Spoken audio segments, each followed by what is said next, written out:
Hello everyone, I'm Brian and welcome back. This is part 2, but my part 3 of Karma Yoga, the Path of Action with Swami Sarvapriyananda. So let's go ahead and get started. Maybe we should have went past the first part, but oh well. Asato ma sadgamaya tamaso ma jyotirgamaya mrityurma amritam gamaya Om Shanti Shanti Shanti. Om, lead us from the unreal to the real, lead us from darkness unto light, lead us from death to immortality. Om, peace, peace, peace.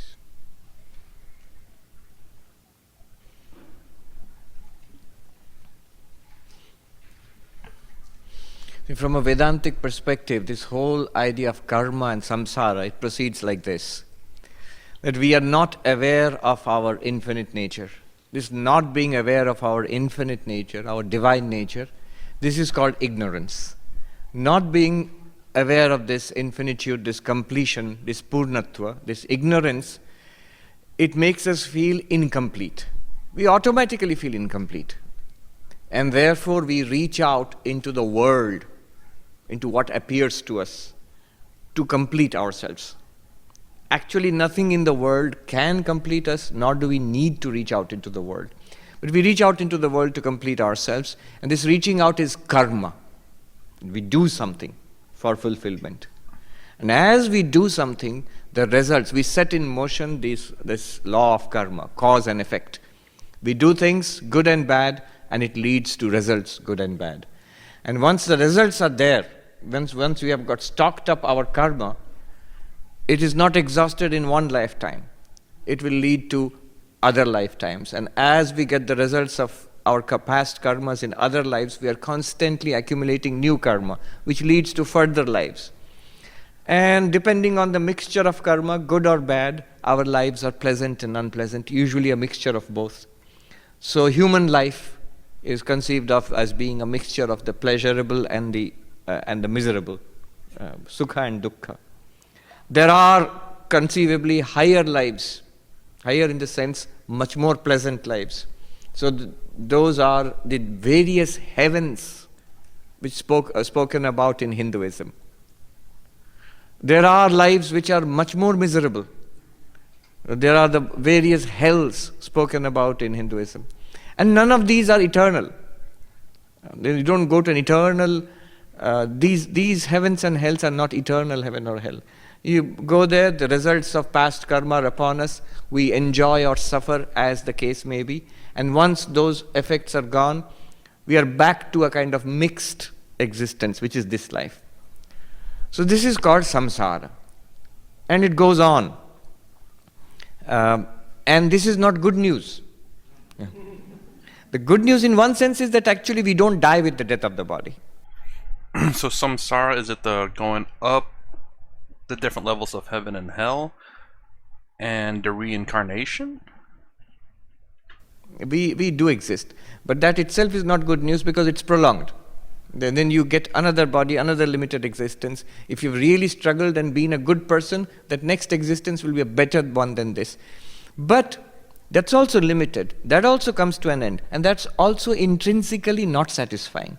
The best of all existence in this life, if you see, even that is not satisfying.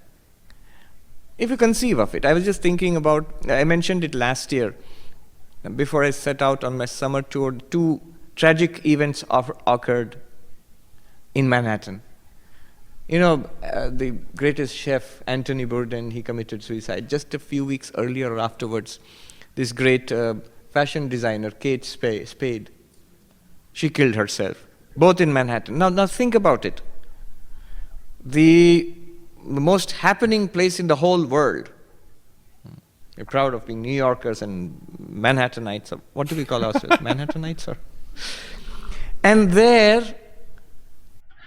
That is kind of a weirdest thing again. Something I said before that it's so strange to think you know, rich people having these kind of problems.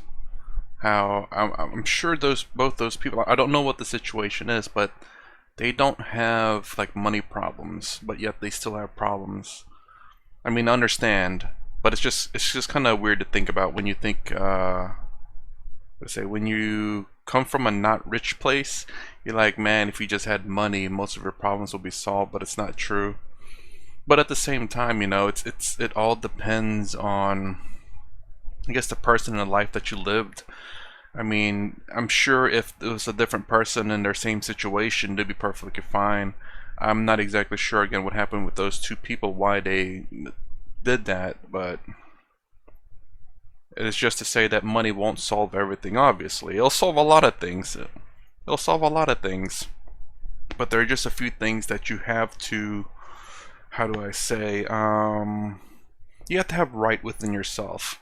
And basically, what the gurus, swamis, the wise people that are teaching here is to be good, in the sense, to be good with yourself a little bit more than that, but that at the very least is how I'm trying to interpret it. At the very least, just make sure you're happy with yourself, because, like Sadhguru was talking about, you only have control over your body. You have no control over anything else.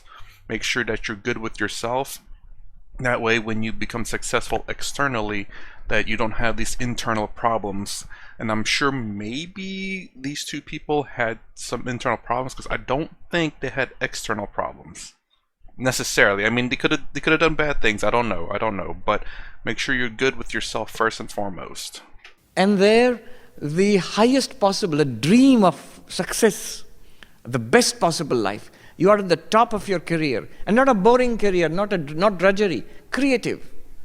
You are a chef or a fashion designer, and you are rich and successful, really, really successful, at the top of your feet, famous, and I guess reasonably healthy.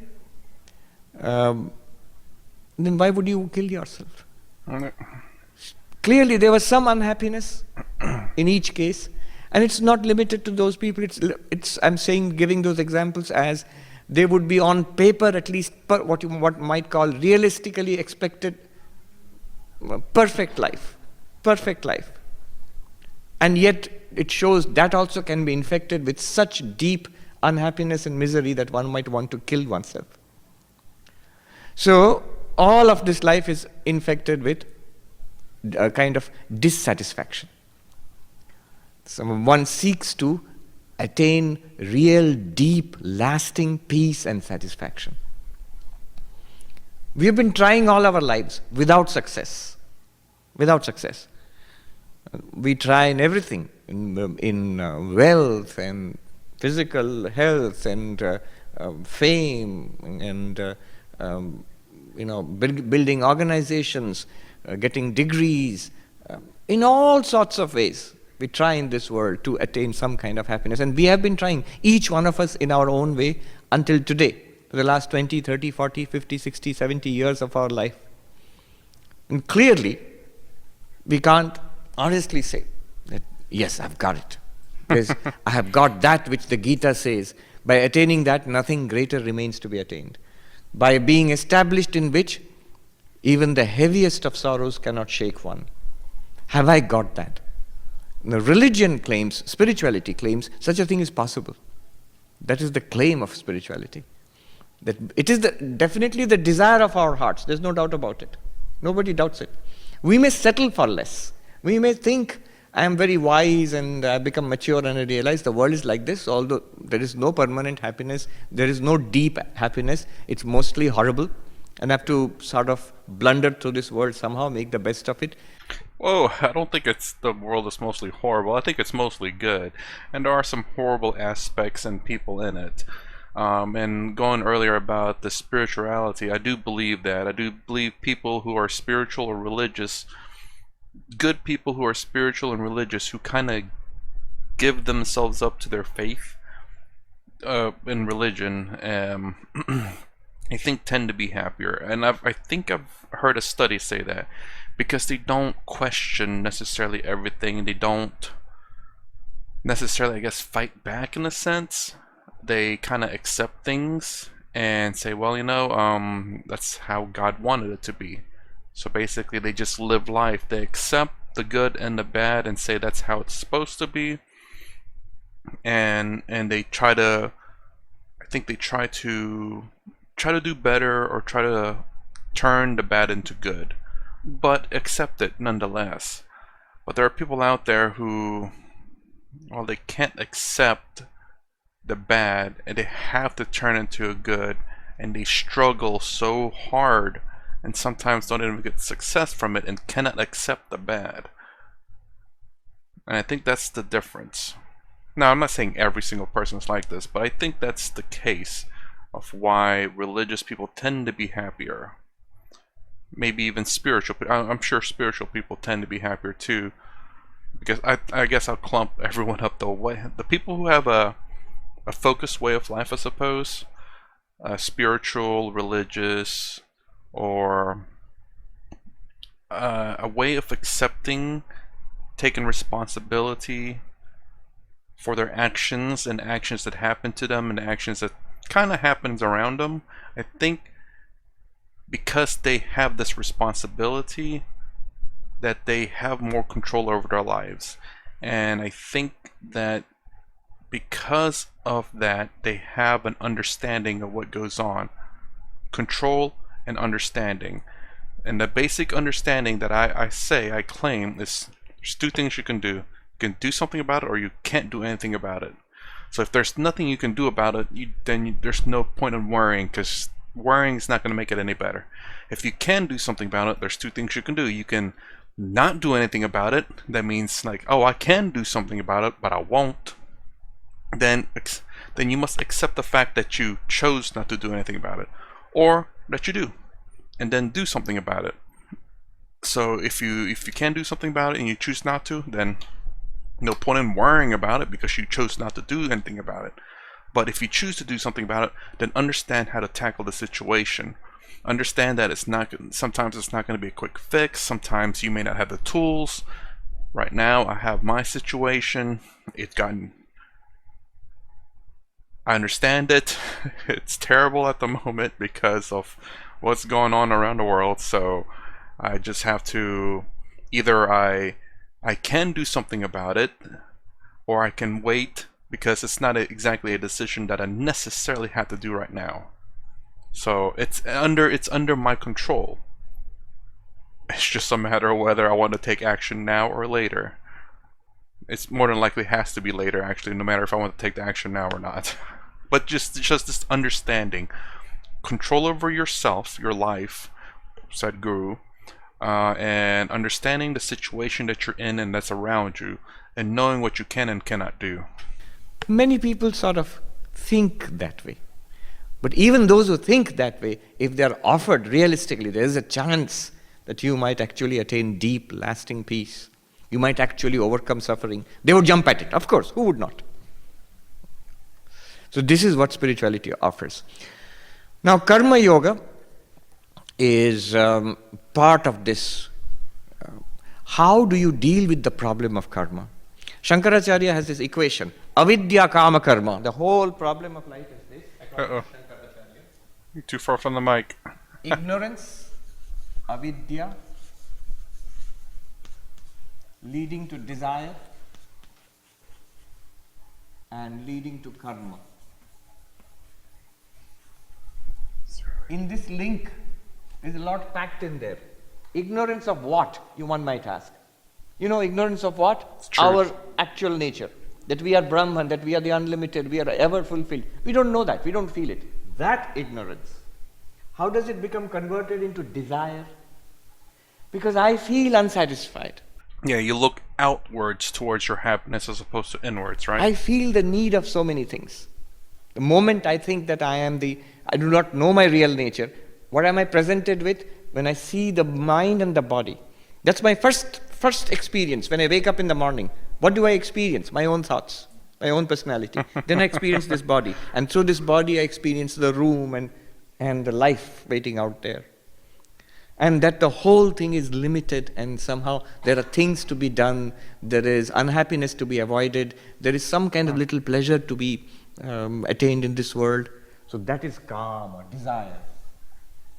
And when I'm up and about, I jump out of bed or struggle out of bed, and then karma starts, work starts. And that work leads to results. That work leads to results. Is birth and rebirth. We call it rebirth. Punarjanma. Not immediately. The moment you wake up, you're not born into a new body. As we go on doing work, this body ages and dies.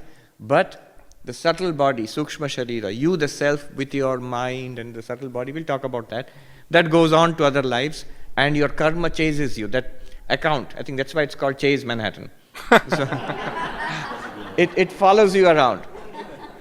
And it generates a new body. Not entirely undesirable, because if I say, I have done so much good, I have not got the reward for that. Wait, here's the reward coming. Here is a body, here is a world for you, go out there. But the other side is also there. I've done so much bad, and luckily I've escaped the punishment, I died. No, you didn't. It's going to follow you around. Well, I don't know how to say. I do kind of believe in karma in a sense. Like, I mean, obviously, if you're good to people around you, those people more than likely will be good towards you. So you can have that immediate karma. Again, I don't necessarily believe in rebirth or an afterlife. So I do. If we were to say karma, if you do good things will happen to you. It's not guaranteed, but it can happen to you. I can agree with that. Again, be good to people, be friendly to people, and it's not to say that they'll always be friendly back, but they're not going to be bad back. And maybe even you befriended someone, you were really good with them, and all of a sudden they made it really, I don't know, got really popular or rich or whatever, and they can help you out with something. And if you be terrible with people, they're not going to want to be your friend, they're not going to want to help you out, they're not going to try to cover your back, they're going to throw you under the bus, so to speak, anytime they get a chance to. Here is a body and here is a horrible world waiting for you, go out and suffer. So this is karma, and this continues, this cycle continues, and the whole thing is ultimately unsatisfactory. So if you want out of this, if you want freedom from this limited existence, that is called moksha.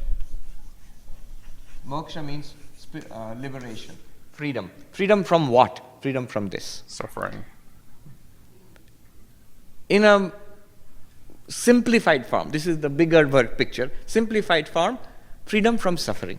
Yeah, okay. When you say freedom from the cycle of birth and death, somebody might object, I don't believe in a cycle of birth and death. Somebody from the Abrahamic religion might say that I believe in only one life. Or somebody who is an agnostic, who does not believe in these things. I know only this life. I don't know my past lives. I don't know if I will have future lives. So are you selling me a solution for a problem which doesn't exist? Actually, I was thinking that kind of a little bit beginning, a little bit, but I mean that doesn't necessarily. I don't agree with it, because I mean if everyone, I mean this is kind of true, regardless of whether you are rebirth or not. Again, to my belief, because like I said earlier about like if you're good to people, generally people will be good to you, and hopefully if everyone be good to everyone, generally speaking, we'll live in a happier world. But of course, you know, not everyone, no matter how good you are to someone, sometimes they are just trash people. Man who was arrested, brought before the magistrate for selling real solutions to imaginary diseases and imaginary solutions to real diseases. Oh. It was an actual case in the old Wild West. He was locked up for that. So are you doing that? No. Even if you forget all of this, there is suffering in this life, nobody can deny. There is unhappiness, there are problems in this life. Is there any deep solution for that problem? And religion and spirituality promise that there is a deep solution for that problem. We can actually overcome suffering. Even here, there is something to understand. It was the philosopher Arindam Chakravarti who pointed this out. He quoted from the Buddha. Buddha said the nature of suffering is like this. Now when he says Buddha, does he mean Gadaman or does he mean another Buddha? I like saying Buddha instead of Buddha. But yeah, I'm assuming he's referring to the more well-known in the Western world Buddha, Gautama Buddha. Because honestly, again, just in case you're new, I thought Buddha was his actual name. Buddha was his actual name, but his actual name is Gautama. I can't remember the last name. I like the first name, Gautama. 2 arrows. A man hit by 2 arrows. And how much suffering is there? 1 arrow, it's suffering, and second arrow, even more suffering. Now, what are the 2 arrows? The first arrow is what the world throws at you. There is calamities outside. There are little personal tragedies in life. There is once people around you who might be a source of suffering. One's own body is source of suffering, and ultimately all suffering comes into our minds. So this is the thing which the world throws at me. First arrow. And the second arrow is Emotional? the suffering that we have inside as a reaction to that. Remember, there are 2 distinct things. Yeah, okay. Many of you are doctors. You have seen patients who are suffering, but different patients react in different ways. The first arrow is common to all of them.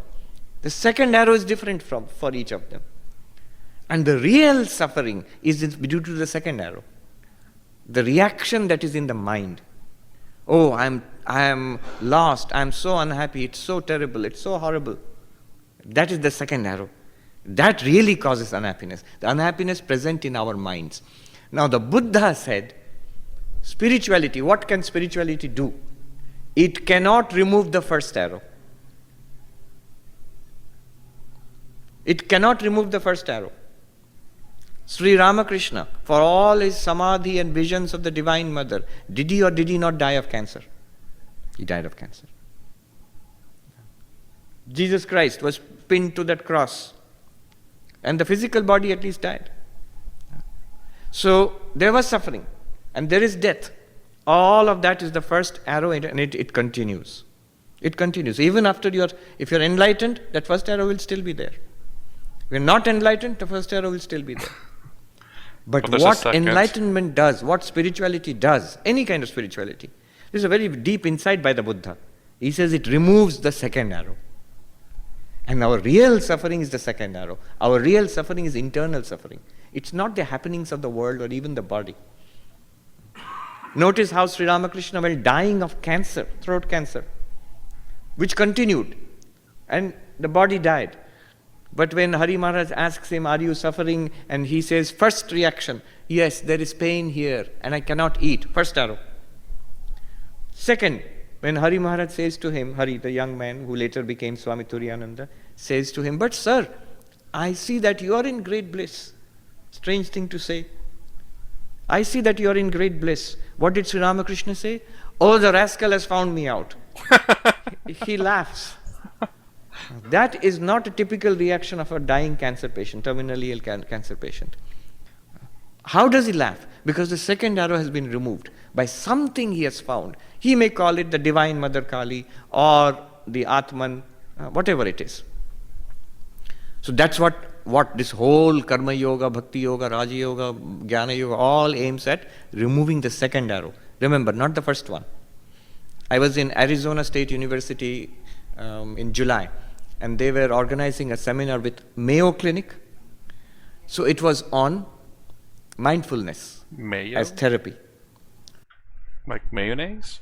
So mindfulness, Buddhist mindfulness. Now I said, see, the Mayo Clinic is engaged in removing the first arrow, curing the disease, managing the suffering and the physical problem. And yet you have come to the feeling that it is actually not removing most of the suffering of the patient. In fact, the process of treatment can add to it, can give some second, third, fourth arrow also. How do you remove the inner suffering of the patient? So, along with the treatment, you're trying to remove the first arrow. That's important. That you have to do it. That's what science, technology, medicine, all of that does. And the second arrow is removed by, that's why you have brought in mindfulness. I will say this though, while what he's saying I do agree with, the first arrow is science, technology, all that, trying to remove the first arrow, but it can never fully remove the first arrow, I don't believe. I believe also the removal of the second arrow is I guess you can only remove the first arrow halfway with science, technology, and medicine. I think to completely remove the first arrow, you have to have the second arrow removed as well. So basically, only reason why I say that is because even if science and technology can end a lot of pain, physical pain to a degree. The body will always suffer if there's any kind of pain applied to it, but if there's another person out there who causes pain, that first arrow will always be there. Someone being a bully or fighting or punching or whatever will be constantly causing pain, that first arrow, to anyone around them. So I guess honestly, I do believe in the second arrow being removed first and foremost from everyone if possible, and the first arrow will come out eventually. Wait, the second arrow to come out first and foremost, and then the second arrow, the first arrow to come out, I guess, as science and technology comes along. But that second arrow is the biggest deal in my second arrow is in a developed nation the biggest deal. Put it that way.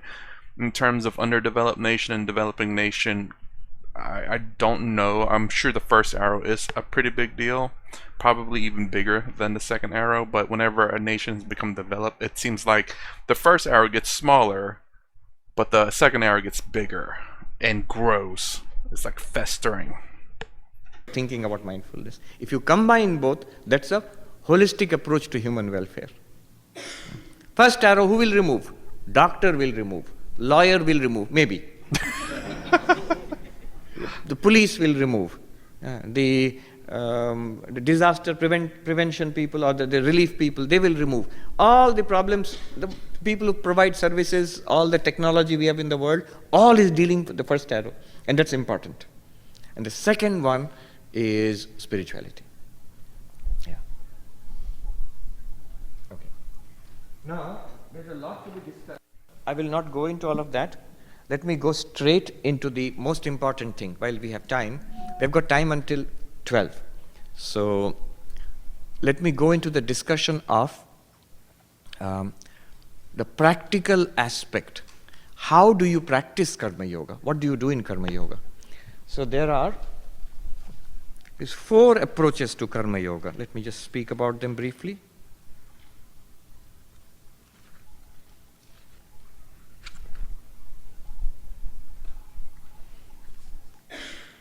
Four approaches to Karma Yoga. Let me write them down.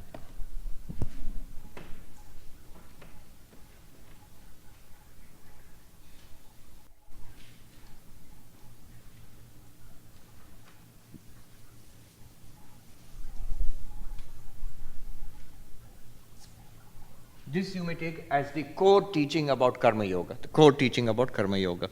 Yesterday's class and today's class together. 4 approaches. How does one do Karma Yoga?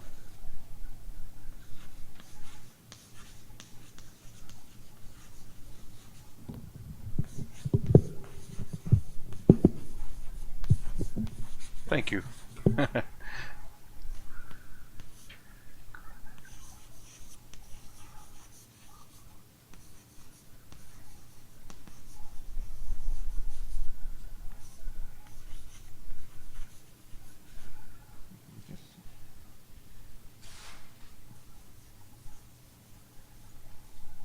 I'm amazed he didn't erase karma over there. Wonder why.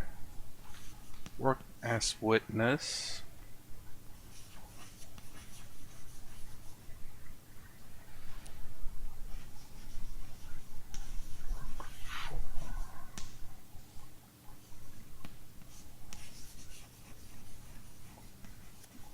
Surrender.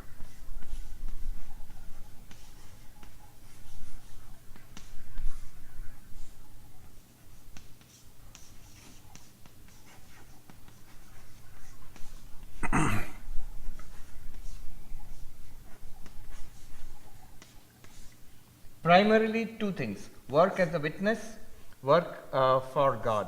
This is based on jnana, knowledge. This is based on bhakti, devotion.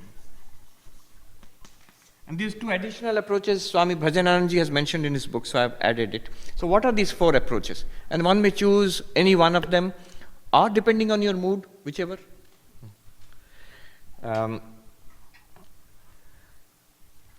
So what are these ones? First is the jnana approach. The jnana approach is that one may work as the witness. Notice that everything is done by nature, and I am the conscious witness thereof. Work goes on. The body is working, mind is working, and I am the conscious witness of the working body and mind.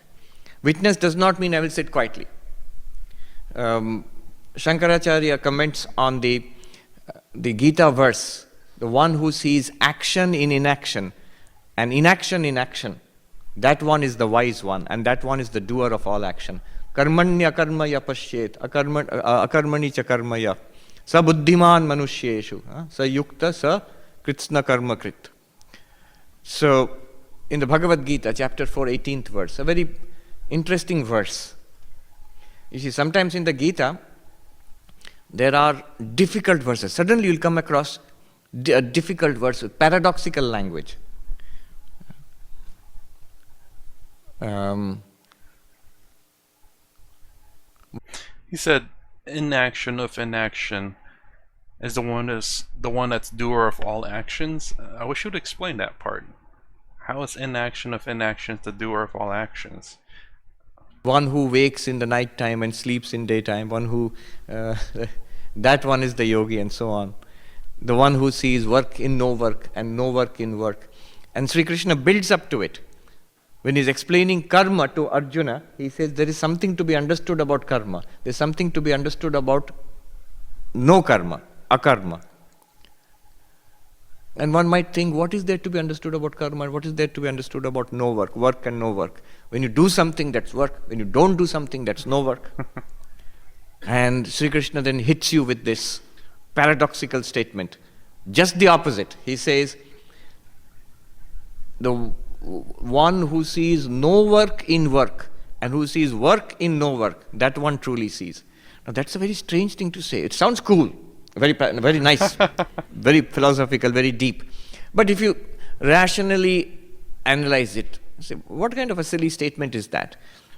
I think I understand what I'm saying. Let me see if I can guess. So basically, like, this is honestly how I kind of do my work as well. At least when I do manual labor work, back when I was younger, is basically how I attribute the works I don't like. They're generally physical labor work, like I guess emptying out a truck, like trucks full of stuff, and you have to grab the stuff and throw it in a conveyor belt, or belt, not a conveyor belt, but it is a belt, but it's manual, you have to push it. And there's a whole bunch of stuff for store, you have to empty out that truck really quickly.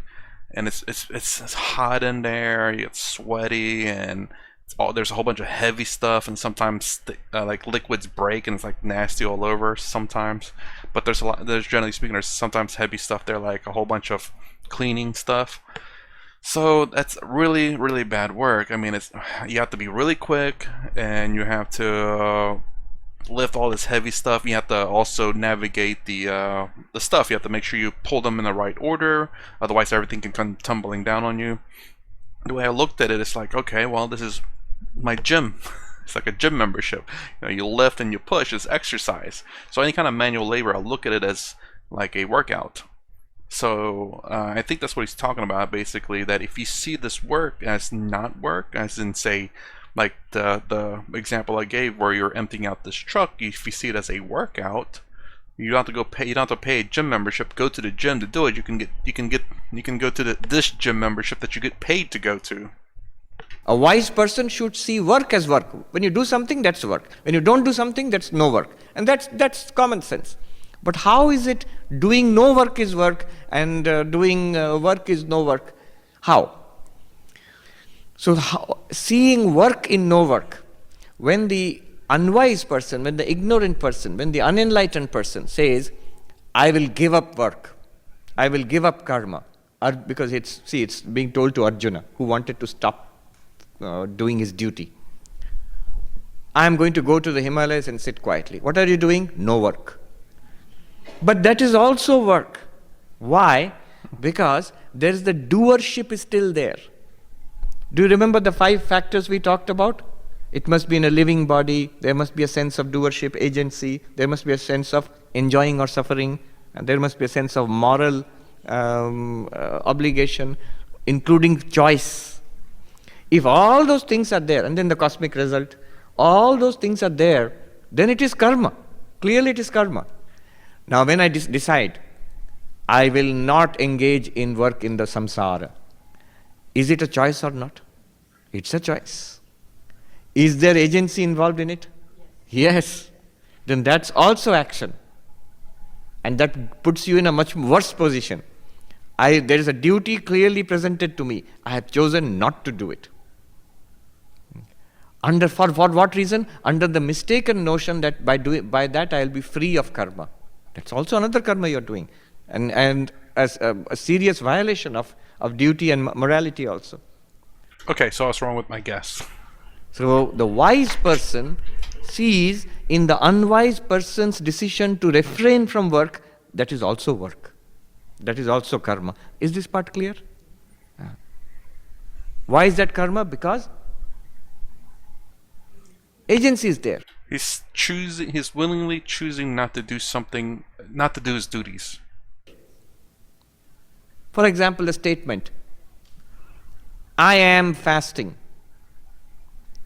But what exactly are you doing there? You're not eating, so that should be no work. But we take it as work. It's a lot of hard work to fast. A lot of agency is involved in not going and raiding the refrigerator. It's a good practice, but it's a practice. Look at the word, it's a practice. Not eating is a work, but not eating is also work. Probably harder work than eating. So, the unwise person's decision to refrain from activity is also activity of a much worse kind. The wise person sees that. Yes, and the opposite, the wise person's activity is no activity at all. How? No sense of agency is there. Why?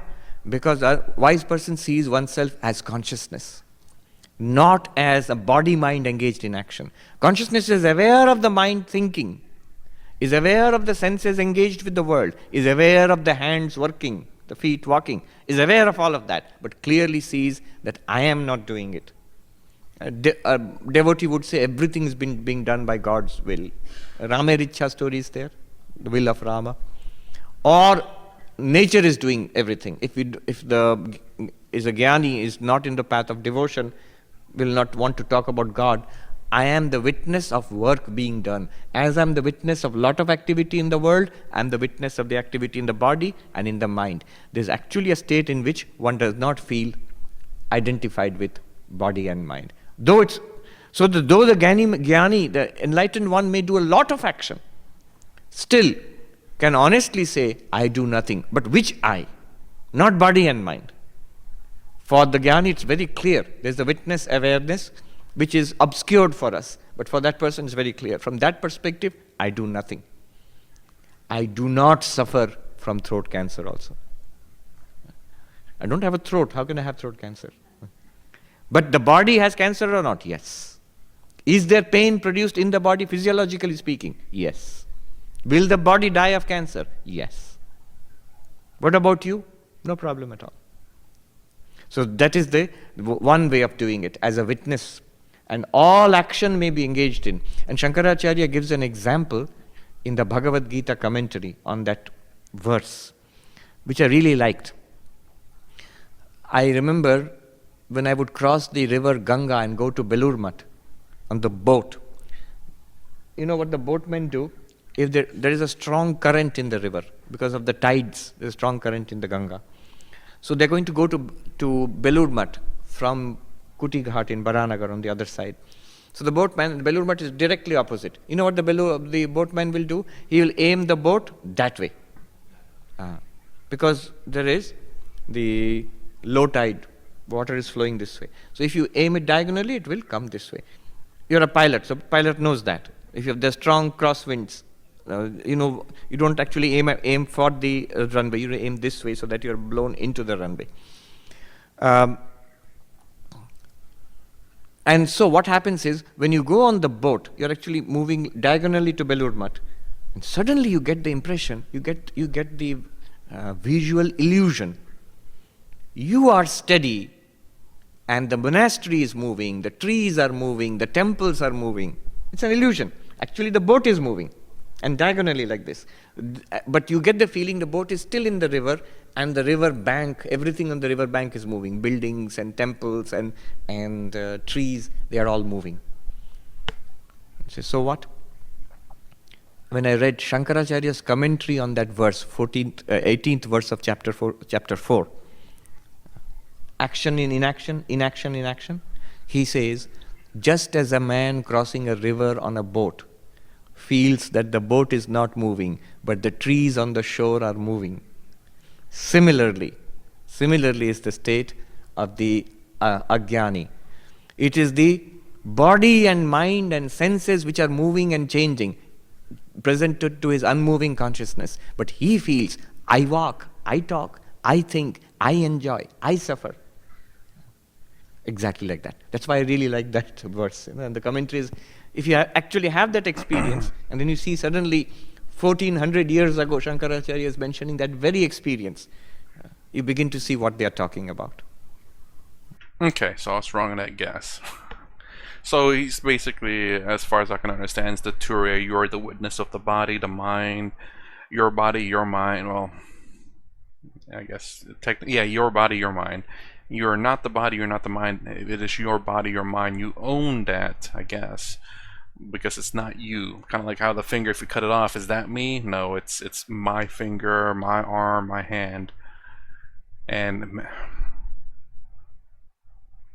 to be able to have that separation from body and mind, that is a lot of control. But again, I think I said this a few times before, but I may have experienced that twice. Once during a reaction video to one of the gurus. But I could never get that. I could never experience that again. Just so many distractions. I don't even know how I got there in the first place. It was just I just snapped into it for like half a second, and I'm like, huh. I know this young monk who had suddenly had an experience. He came on a train. He had a long journey to Benares or somewhere. He came back to our main monastery, got down at the local train station, and took a rickshaw to the monastery. As he was going through the busy streets of Belur, the narrow lanes, and the rickshaw, it sort of charges down. So in India, there's no lanes to follow. You make your own lane. So that's the rule. Make your lane. And the rickshaw is moving down. Suddenly he got the feeling a tremendous feeling overtook him for just a few seconds. He is not moving. He is an ever-present awareness in front of which the world is whirling. One scene had come, Benares, and then the train and the station, now the rickshaw. And before that, many other scenes of youth and childhood. He is always present. He is not a person traveling through space. He is not a person traveling through time. Time and space are whirling in front of him, who is not in space nor in time. Do you get the sense of? He actually experienced this. He's in a rickshaw rushing through a narrow lane, but he didn't feel that. He felt, I am the awareness in which these things are appearing. So that is a sort of intimation of what an enlightened person sees. Karmanya karmaya pashyet, akarmani cha karma. Action in inaction, and inaction in action. Okay, so it was translated wrong. Action and inaction, and an action and action. Action and inaction. So basic and action. So basically, action and inaction is you're the witnessing the body and the mind doing the action, because the witness is in the action. Action and inaction is, I guess, what he was talking about earlier about the fool, maybe the person who chose not to do his duties, which is basically saying that he thinks that by him not doing anything, he's not affecting his karma, but in actuality, he is affecting his karma. His inaction is causing action in his karma, whereas the wise person, inaction and action, where the witness is not doing anything, is unaffected by the world, the body, and the mind, the body is it's doing the action. So that's the first attitude of the jnani, who sees it as witness consciousness. I am the witness consciousness and witness of all action.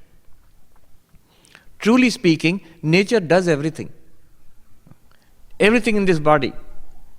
You say, I am this body and I control this body. No, you do not.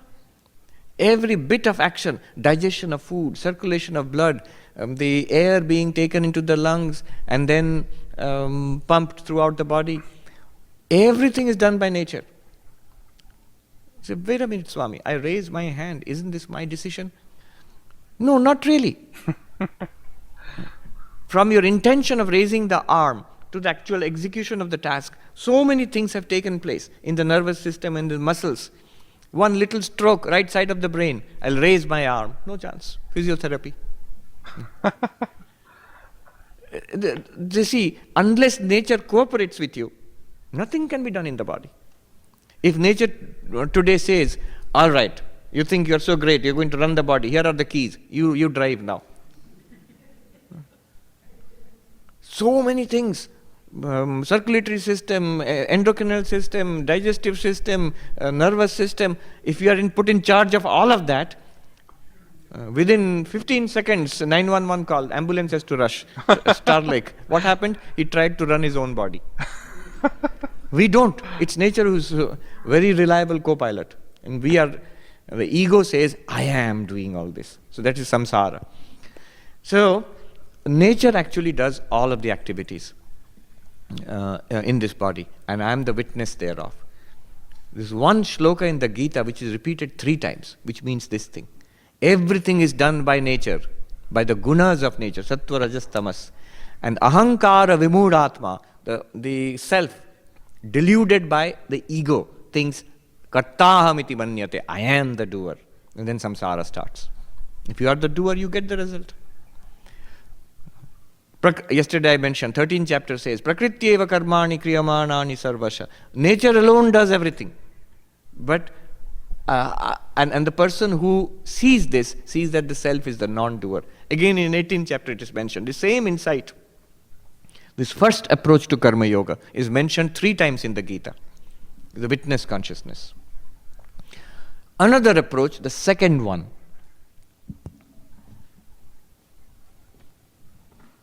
This one, work for God. This is a bhakti yoga based approach.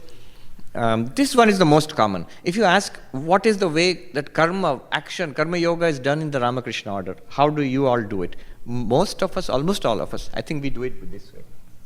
We say this work belongs to Sri Ramakrishna. This ashram belongs to Sri Ramakrishna. And Sri Ramakrishna has given us this work, and I have an opportunity to serve Sri Ramakrishna through this work.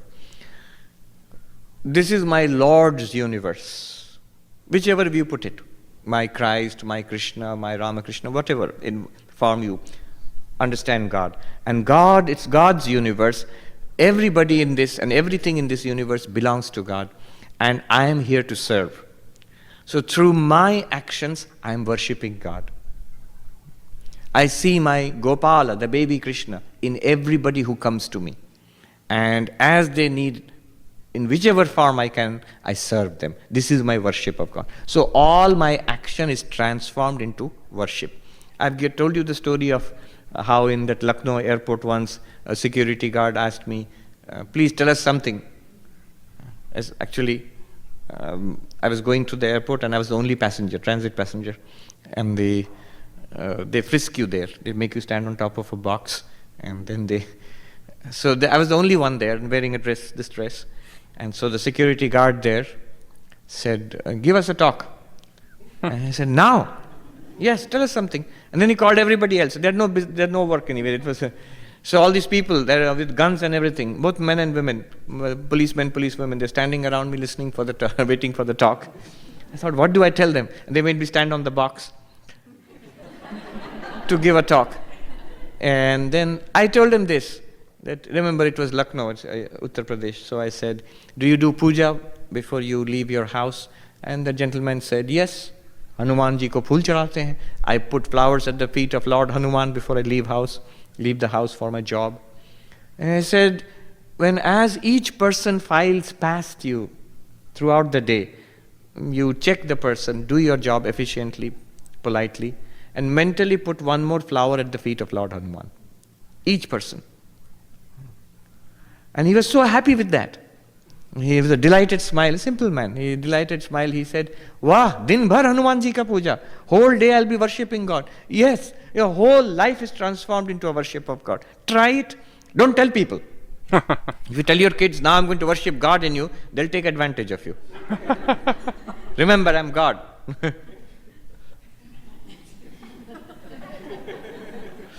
I remember when I was put in charge of a hostel, like a dorm, with little kids. They're all 10-year-olds. And I was taken aback, and I was a new brahmachari. I thought if I had gotten married, I would have got 1 or 2 kids. Now there are 40 kids. And none of them, they realized me as, what do you call it, a soft touch or something? So they knew that I can't be very strict. So the dorm which I was in charge of was the most disorganized, riotous dorm throughout. And there used to be prizes given at the end of each month for the neatest, most disciplined, well-organized dorm. And we would always be last. And one day, after one of these disappointing events, we were sitting there, and the students they would commiserate with me. And one of the little, I still remember, he said, in Hindi, he said, "Maharaj ji, jane dijiye, let it be Swami, let it be Maharaj Brahmachari." See, after all, think about it this way. All the other dorms, they cry 29 days a month and laugh on the last day. And we laugh 29 days a month and cry on one day.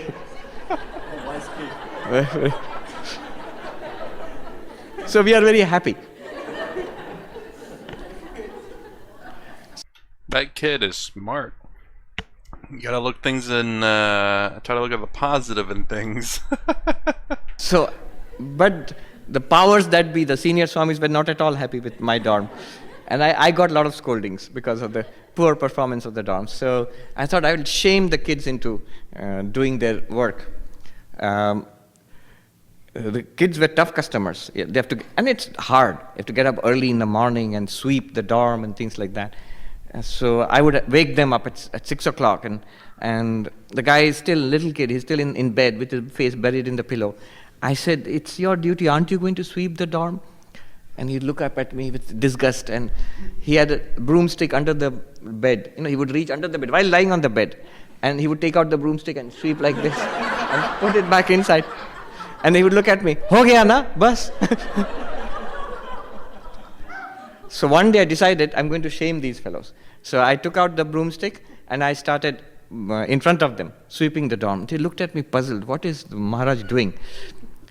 Then one of the kids, and he's a very big doctor now, so I shouldn't take his name. He's a little kid at that time. He called everybody else. "Hey, come and see." And then they burst into spontaneous applause. This is the kind of dorm warden we want.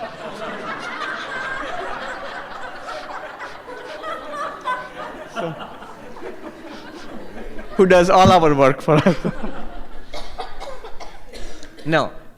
But the idea is, externally you're doing the same work, whether it is administering a dorm or looking after a school or college or office.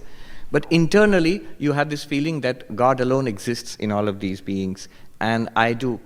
Swami Vivekananda's philosophy was that, my God the poor, my God the hungry, my God the ill, my God the wicked, he said. And how do you serve them? Through education, through food, through medicine and treatment, through a kind word. Go out of your way to be helpful and nice to people. So, that is worship of God in all beings. Completely. I do get that. I mean, it's kind of going back to what he said. Was it the 4 things that makes a person happy? The first one was basically, getting like serving yourself, I believe. Like getting like temporary happiness from like buying a car or buying whatever. I can't quite remember the second one. Maybe buying someone something else.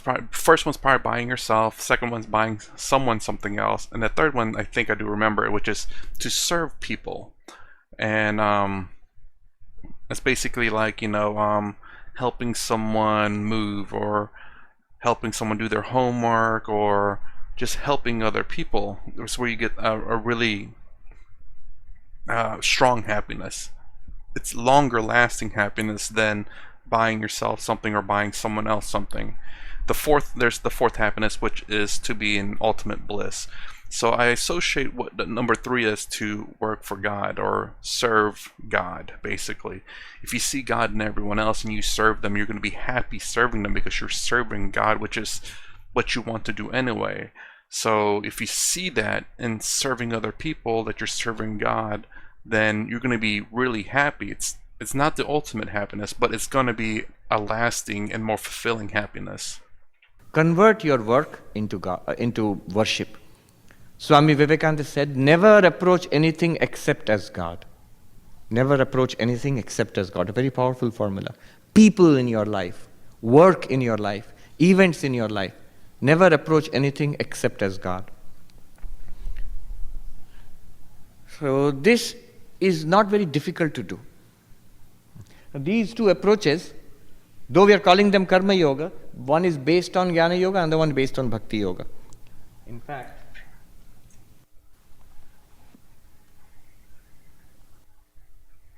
Bhajananji Maharaj has gotten a quotation from a great monk of our order, Swami Madhavanandaji, who was the president of the order a long time ago. Of course, long before I met some of his disciples, but I've never met him. So about this form, Swami Madhavanandaji writes, I consider that the way Swami Vivekananda has advised us to worship God in man, or to worship man as God, is Bhakti Yoga. It's actually work, but based on Bhakti. It's Bhakti Yoga. As soon as you have the idea of worship, it no longer remains confined to the sphere of karma. Not even Karma Yoga. We can call it Bhakti Yoga. So this is a kind of Bhakti Yoga actually. Similarly, this is also a kind of Jnana Yoga, this first one.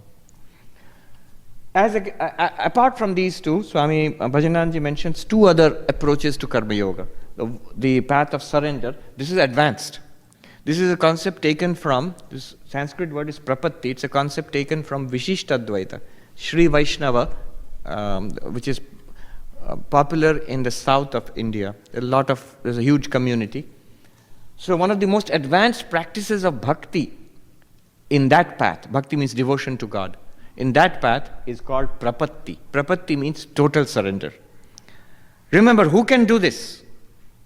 This is a person who actually, you might say, is not concerned with the work, doing the work but not concerned with the work anymore, is concerned only with God.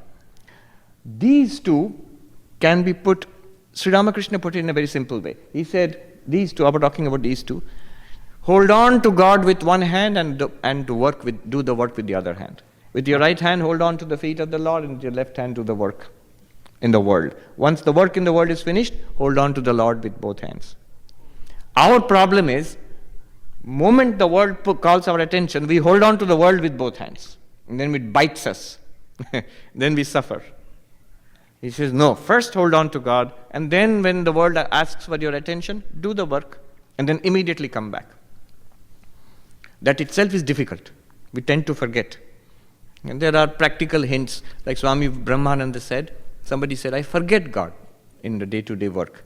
So before beginning any work, anything, you want to drive from here to there, before beginning, take the name of God. Lord, I offer this to you. During the drive, if you just remember once or twice mentally, yes, I'm doing this as a worship of the Lord.